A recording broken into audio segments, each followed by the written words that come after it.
Dunia balap motor Asia baru saja dihantam gempa tektonik dari markas besar Red Bull di Fuschel am See, Austria. Kabar yang selama ini disembunyikan rapat-rapat dalam brankas birokrasi akhirnya bocor ke permukaan dengan daya ledak yang mengerikan. Red Bull secara resmi telah menjatuhkan pilihan mereka pada Veda Ega Pratama untuk mengisi slot emas Moto3 musim 2026. Keputusan ini bukan sekedar berita perpindahan biasa. Ini adalah tamparan keras bagi publik balap Malaysia yang harus menyaksikan wonderkid mereka, Hakim Danish, terdepak dari daftar prioritas utama Red Bull. Mengapa raksasa minuman energi ini berani mengambil resiko politik sebesar ini? Apa yang dilihat para petinggi di Austria pada sosok Veda yang tidak dimiliki oleh Danish? Kita tidak bicara soal statistik di atas kertas, kita bicara soal masa depan jutaan dolar dan supremasi merek di pasar Asia. Ketegangan di pedok kini mencapai titik didih dan aroma rivalitas antara Indonesia dan Malaysia baru saja memasuki babak paling gelap dalam sejarah motorsport modern. Red Bull telah menarik pelatuknya dan dampaknya akan mengubah peta kekuatan balap dunia selamanya. Selama 2 tahun terakhir, perdebatan tentang siapa yang paling layak menjadi Raja Asia selalu berputar di antara dua nama, Veda Ega Pratama dan Hakim Danish. Red Bull sebagai pemilik modal dan otoritas tertinggi di ajang pencarian bakat dunia, selama ini terlihat bermain aman dengan memberikan fasilitas yang tampak setara di permukaan. Namun, di balik pintu tertutup, sebuah evaluasi brutal telah dilakukan oleh tim analis data Austria. Hakim Danish, yang selama ini dianggap sebagai proyek nasional Malaysia yang tak tersentuh, mulai kehilangan momentum justru di saat transisi krusial menuju kelas dunia. Sebaliknya, grafik performa Veda Ega menunjukkan anomali yang luar biasa bagi seorang pembalap debutan di Eropa. Ia bukan hanya sekedar cepat, ia memiliki insting pembunuh yang jarang terlihat pada pembalap seusianya. Pilihan Red Bull pada Veda bukan sekedar soal bakat murni, tapi soal global marketability dan ketahanan mental di bawah tekanan ekstrim. Red Bull menyadari bahwa memilih Veda berarti mengamankan loyalitas jutaan penggemar balap di Indonesia yang haus akan sosok pahlawan sejati. Danish kini berada di persimpangan jalan yang sangat dingin, sementara Veda sedang dipersiapkan menjadi ikon baru Red Bull di panggung internasional dengan karpet merah yang sudah terbentang. Banyak yang bertanya-tanya dengan nada skeptis, apa yang sebenarnya salah dengan Hakim Danish? Secara teknis, dia adalah pembalap yang luar biasa metodis.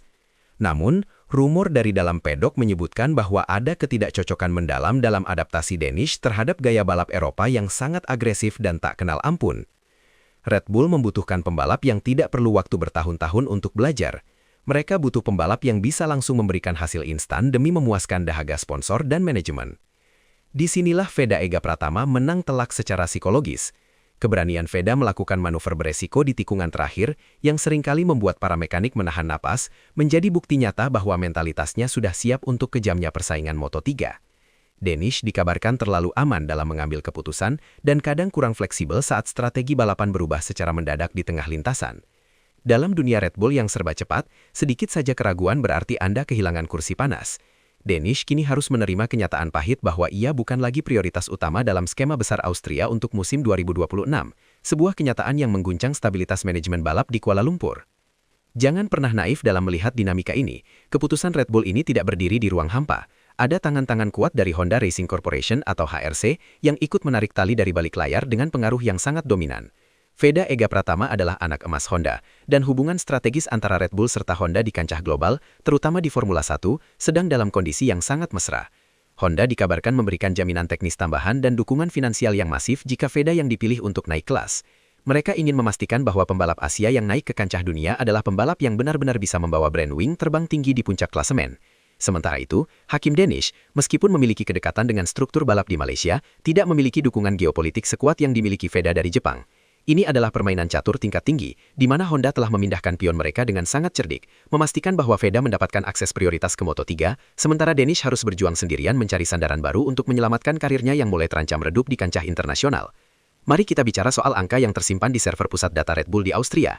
Analisis telemetri yang bocor menunjukkan bahwa Veda memiliki kontrol throttle yang jauh lebih presisi dibandingkan Danish, terutama dalam kondisi lintasan yang sedang tricky atau berubah-ubah.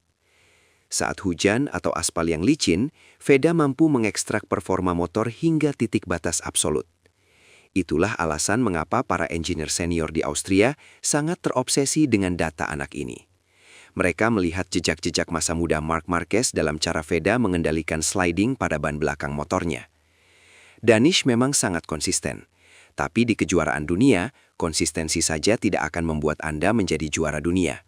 Anda butuh X Factor, sebuah percikan kegilaan di lintasan, dan Veda Ega memilikinya secara alami sejak lahir. Angka-angka telemetri tidak bisa berbohong. Di setiap sektor sirkuit yang membutuhkan keberanian tinggi, high-speed corner, Veda selalu unggul beberapa milidetik dari Danish. Milidetik itulah yang menjadi pembeda kasta antara seorang pembalap yang sekadar bagus dan seorang legenda masa depan yang sedang dibentuk oleh sistem Red Bull. Namun, terpilihnya Veda sebagai prioritas utama untuk musim 2026 membawa konsekuensi yang sangat berat dan mematikan. Red Bull tidak pernah memberikan kursi secara gratis. Setiap inci kemudahan yang didapat Veda harus dibayar dengan hasil yang nyata. Mereka menuntut podium, mereka menuntut dominasi sejak sesi kualifikasi. Jika Veda gagal membuktikan dirinya di musim debutnya nanti, ia akan dibuang ke pinggir jalan secepat ia dipilih. Ini adalah sisi gelap dari industri balap motor dunia yang sangat kapitalistik. Tekanan yang akan dihadapi Veda akan 10 kali lipat lebih besar dibandingkan pembalap lainnya. Dia tidak hanya membawa namanya sendiri, tapi juga beban harapan dari 270 juta rakyat Indonesia yang sudah terlalu lama merindukan juara dunia sejati di kelas MotoGP. Di sisi lain, Hakim Danish kini menjadi singa yang terluka. Ia diprediksi akan tampil jauh lebih agresif di sisa musim ini hanya untuk membuktikan bahwa Red Bull telah melakukan kesalahan besar dalam hidup mereka. Persaingan di lintasan antara kedua rider ini dipastikan akan berubah menjadi perang terbuka yang sangat emosional dan penuh dengan kontak fisik di setiap tikungan. Suasana di kamp balap Malaysia dikabarkan sedang berada di titik didih.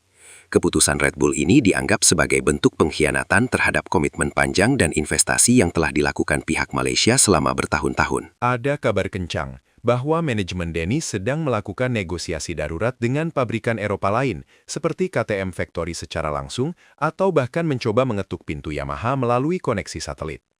Mereka tidak mau Danish berakhir hanya sebagai pembalap tes atau hanya berlaga di kejuaraan regional Asia yang levelnya jauh di bawah Moto3. Namun masalah utamanya adalah slot Moto3 untuk tahun 2026 sudah hampir terkunci rapat oleh talenta-talenta berbakat dari Spanyol dan Italia. Manuver Red Bull yang mengunci Veda jauh-jauh hari benar-benar menutup banyak pintu kesempatan bagi Danish. Ini adalah checkmate politik bagi pihak Malaysia. Mereka kini harus memutar otak 2 kali lebih keras jika tidak ingin aset terbaik mereka hilang ditelan sejarah hanya karena kalah dalam lobi-lobi tingkat tinggi dengan pihak Indonesia dan Honda Jepang. Tetapi tunggu dulu. Ada satu detil kecil dalam kontrak yang luput dari perhatian banyak pengamat media. Dalam draft kontrak eksklusif Veda, kabarnya terselip klausul rapid development. Artinya, jika performa Veda di musim depan melampaui ekspektasi tertentu, ia tidak hanya akan membalap di Moto3, tapi langsung diberikan akses ke program pengembangan Moto2 lebih cepat dari jadwal normal. Ini adalah perlakuan istimewa yang bahkan jarang didapatkan oleh pembalap papan atas Eropa. Red Bull benar-benar ingin mempercepat proses evolusi Veda agar segera siap naik ke kelas MotoGP. Mengapa mereka begitu terburu-buru? Karena Red Bull sangat takut pabrikan pesaing seperti Ducati atau Aprilia akan mencoba membajak Veda jika mereka tidak segera menguncinya dengan kontrak jangka panjang yang mengikat secara hukum. Inilah yang membuat keputusan ini begitu gempar di Padak. Red Bull tidak hanya memilih Veda dibanding Danish, mereka sedang memproteksi investasi masa depan mereka dari incaran tim-tim besar lainnya yang juga mulai melirik bakat emas dari Indonesia ini. Berita ini langsung memicu perang besar di jagat media sosial. Penggemar dari kedua negara serumpun saling adu argumen mengenai siapa yang lebih pantas berada di grid Moto3. Namun dalam industri modern, fakta di lapangan tidak bisa diubah oleh sekadar komentar. Red Bull adalah perusahaan komersial global yang mengejar profit, branding, dan prestasi secara bersamaan. Mereka melihat pasar Indonesia sebagai kekuatan ekonomi yang masif dan tak terbendung. Memilih Veda adalah keputusan bisnis yang paling masuk akal bagi Red Bull, selain alasan bakat teknis. Popularitas Veda yang meledak di platform digital menjadi indikator kuat bagi Departemen Pemasaran Red Bull bahwa anak ini adalah mesin uang baru yang bisa menjual jutaan kaleng minuman energi. Sementara itu, Danish meskipun memiliki penggemar setia di Malaysia, belum mampu mencapai level mass appeal dan viralitas global yang dimiliki Veda. Di era balap modern, kecepatan di lintasan saja tidak cukup untuk menyelamatkan karier Anda. Anda harus menjadi bintang di layar kaca, dan Veda Ega Pratama telah memenangkan pertempuran itu bahkan sebelum ia menginjakkan kaki di grid Moto3. Pada akhirnya, pengumuman resmi dari Red Bull yang lebih memilih Veda Ega Pratama untuk proyek Moto3 2026 menandai berakhirnya sebuah era lama dan dimulainya dominasi baru bagi talenta Indonesia. Indonesia kini secara resmi memegang kemudi dalam peta balap motor junior di level dunia. Bagi Hakim Danish, ini adalah pelajaran yang sangat pahit tentang betapa kejamnya politik dan kepentingan bisnis di balik jeruji besi pedok internasional. Namun bagi kita, ini adalah awal dari sebuah perjalanan panjang yang sangat ambisius yang bisa berakhir di kelas utama MotoGP suatu hari nanti. Veda sudah mendapatkan golden tiketnya melalui perjuangan yang berdarah-darah di lintasan. Sekarang, tugas terbesarnya adalah membuktikan bahwa ia bukan hanya sekadar pilihan bisnis yang cerdik, tapi memang pembalap tercepat yang pernah dilahirkan dari tanah Asia untuk mengguncang dominasi Eropa. Perang sudah dimulai, kontrak sudah ditandatangani dengan tinta emas, dan tahun 2026 akan menjadi saksi sejarah pembuktian bagi sang bocah ajaib Indonesia. Apakah Anda sudah siap melihat merah putih berkibar di podium tertinggi dunia?